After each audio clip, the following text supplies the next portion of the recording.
This month's training involves workplace ergonomics.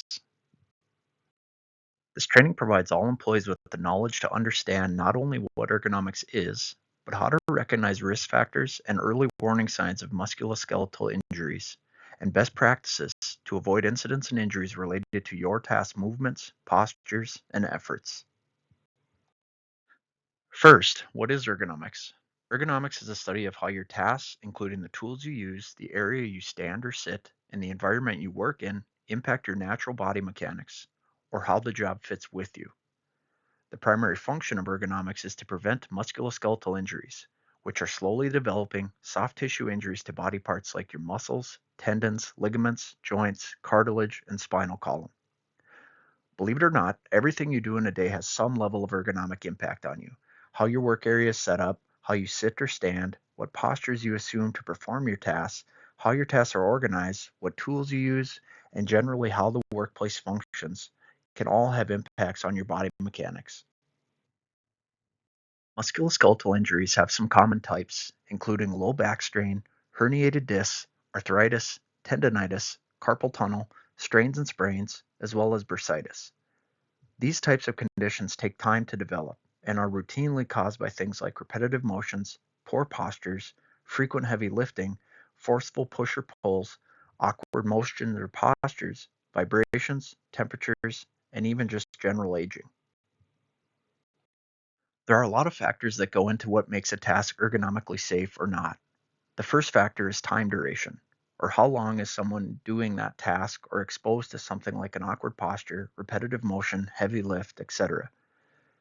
Time duration is usually divided into either acute or chronic exposures. Acute exposures are sudden, short exposures like lifting a heavy box, slipping suddenly, or assuming a sudden or awkward posture.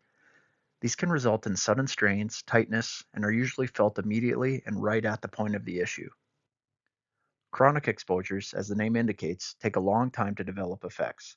Slowly experienced exposures causing discomfort, pain, tightness, and persistent symptoms that feel dull, widespread, and don't really ever seem to subside.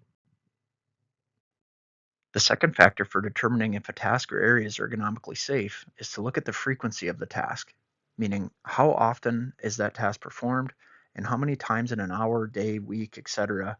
is that repetitive motion, awkward lift, poor posture experienced.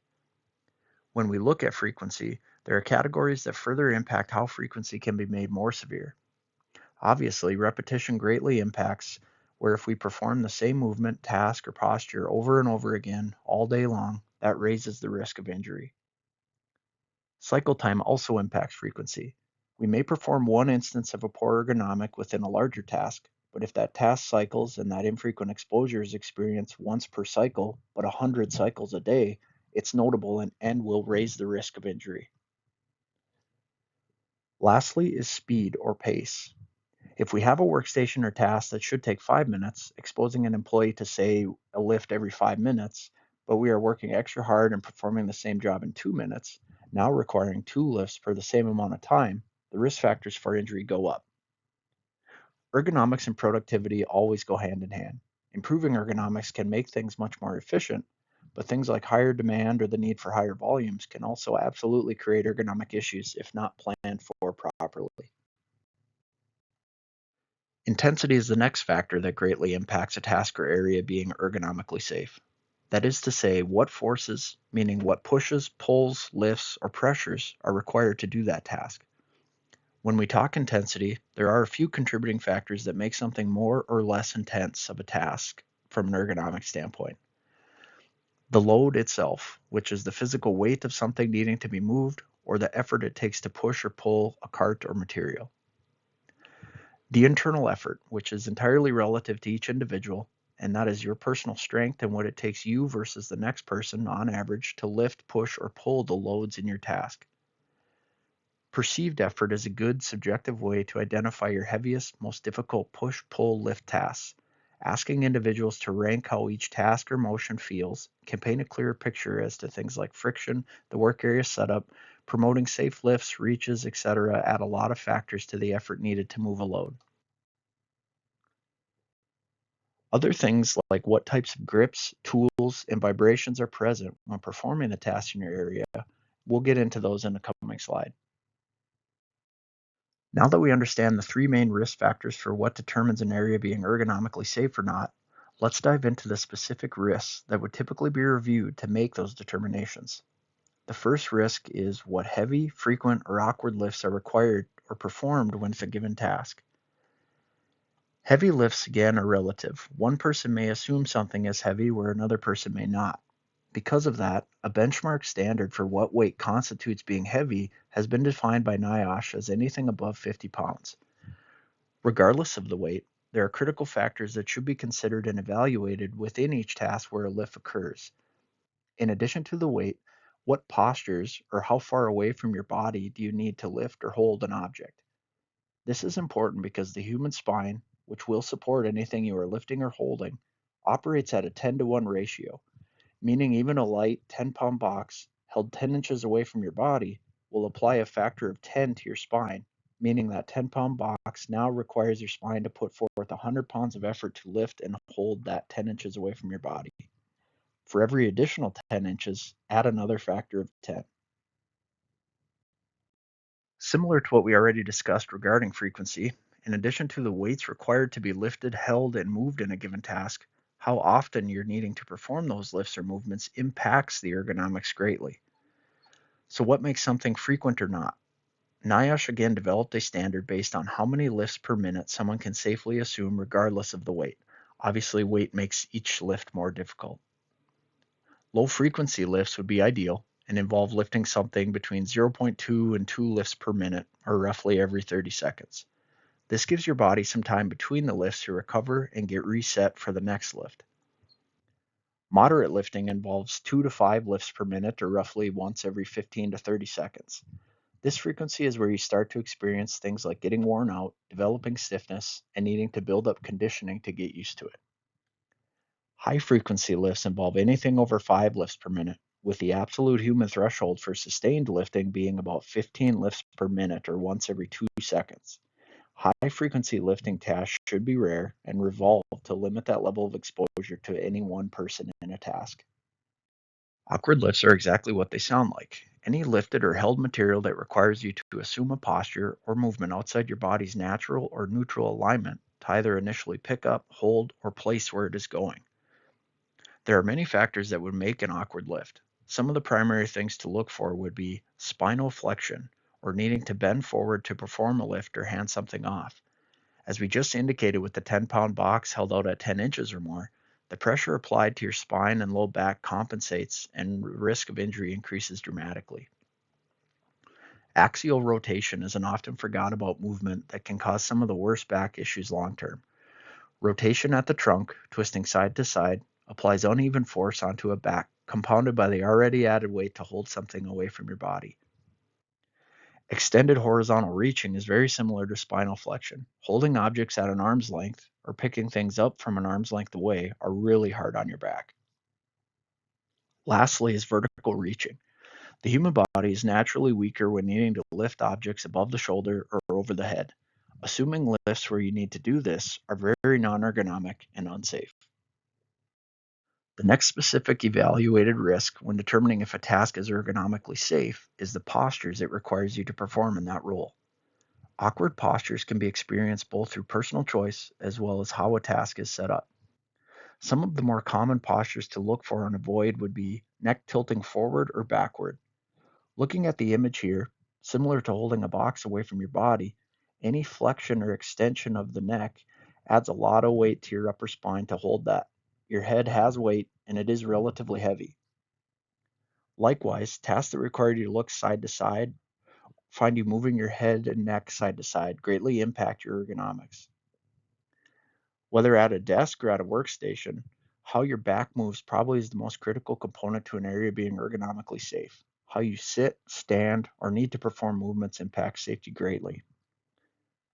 Wrists and hands are the second most impacted body part relative to unsafe ergonomics. Things like craned wrists, pressure to push on things, or performing pinching or grasping will impact your safety greatly. We will get into each of these in a coming slide. The last awkward posture involves having to bend down, kneel, or squat to perform the things within your job. These are not necessarily unnatural positions, but certainly are postures that impact your knees, back, ankles, and feet, and should be avoided if routine and frequent. So let's talk best practices. In reality, most of the tasks and work areas would benefit from a larger ergonomic assessment and initiatives. Like we said before regarding injuries, if we could predict and prevent every injury from happening, there'd never be any injuries or unsafe conditions. In reality, best practices need to be applied as safety nets to prevent incidents and injuries only succeed where we understand and know how to operate safely. Our first best practice for those to operate primarily from seated positions. This can be in an office or production and involves seat heights to be adjusted so your feet are flat on the floor, thighs are parallel with the ground, and you achieve a 90 to 105-degree angle allowed to your hips and knees. Allow 2 to 3 inches of clearance between the back of your knees and whatever you are sitting on to maintain proper blood circulation. Position yourself so your back maintains a 90-degree angle. Adjust any armrest to allow 90-degree elbow bends, supporting your arm weight without pushing or digging into your arms. Align things like keyboards, tools, or tasks to allow it to meet your resting arm height without causing your arms to lose that 90-degree elbow bend. Keep your wrists straight, avoiding bends upward or downward. Maintain frequent tasks close to you to avoid excess reaching, storing less used items further away until they are needed. Position things like screens or monitors or tasks directly in front of you. Standing tasks and position have a lot of the same best practices as seated, with a few unique. Maintain your head and neck centered directly over your shoulders.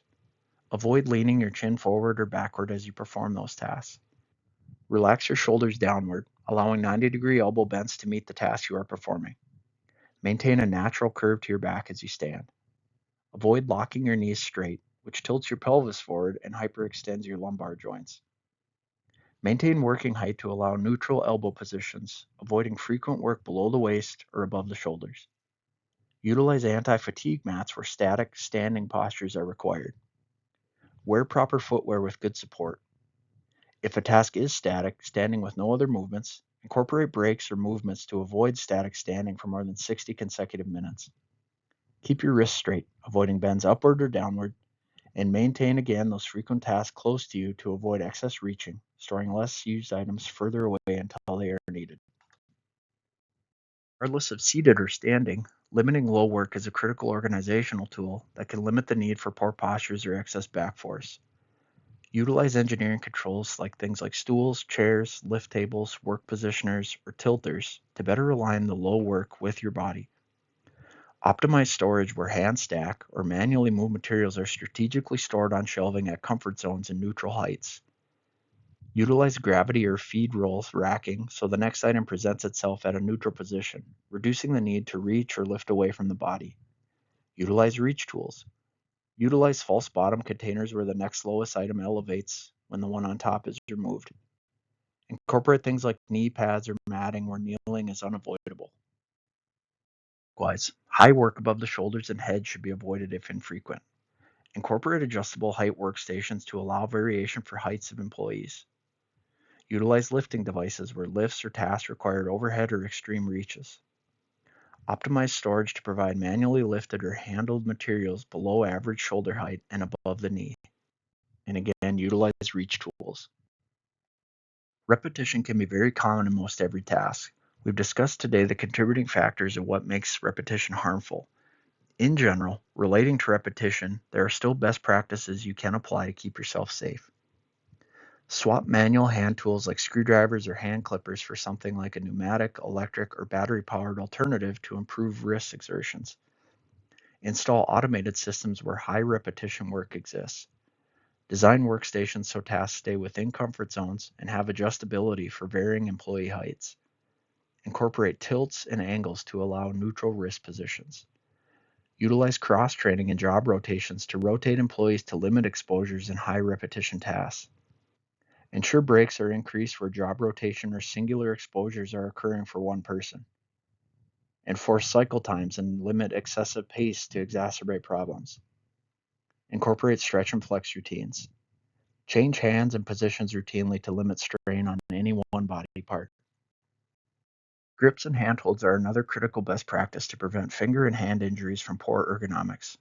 Where possible, avoid pinching grips or using only your fingers to hold something.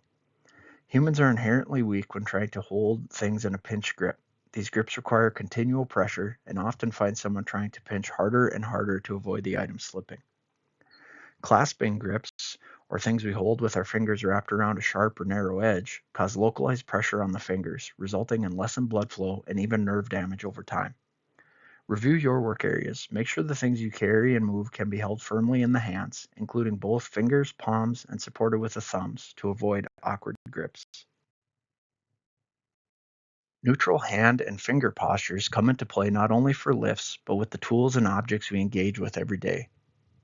Maintain neutral arm and wrist postures during grips of materials, tools, and tasks. Avoid or improve tasks that require those extreme wrist angles. Incorporate ergonomic tools wherever possible. Limit vibration in tools through handles or gloves to lessen that energy. The number one thing most people think of when they hear about ergonomics is probably lift with your legs. Safe lifting habits, in addition to identifying and improving aspects of a task that experience heavy, frequent, or awkward lifts, is a critical step to prevent lifelong back injuries. Before lifting an object, know what that object weighs through either asking, reading any associated labels, or gently trying to move it with your foot. Ensure you have a clear path to perform the lift correctly, as well move with the lift if needing to walk with the load. Stand close to the item being lifted, ensuring it is directly in front of you, minimizing the need for any reaching. Place your feet shoulder width apart, bending at the knees to keep a straight spine. Practice secure grips that avoid those pinching and clasping, lifting with your legs as you stand up. Hold any material close to your body to avoid that excess strain on your back. Stand and face where the object will be set, avoiding any twisting, bending, or throwing motions to place an object. If needed, slide items closer to you rather than attempt to pick them up from far away on your body to assume proper lifting forms. Utilize team lifts or mechanical devices where lifts exceed 50 pounds or where an awkward size or shape exists. Put it all together. Your role in ergonomics is to routinely scan your work areas, looking for portions or tasks that you would experience non-ergonomic postures, movements, or areas where you perform lifts that are in excess, and those should be reviewed.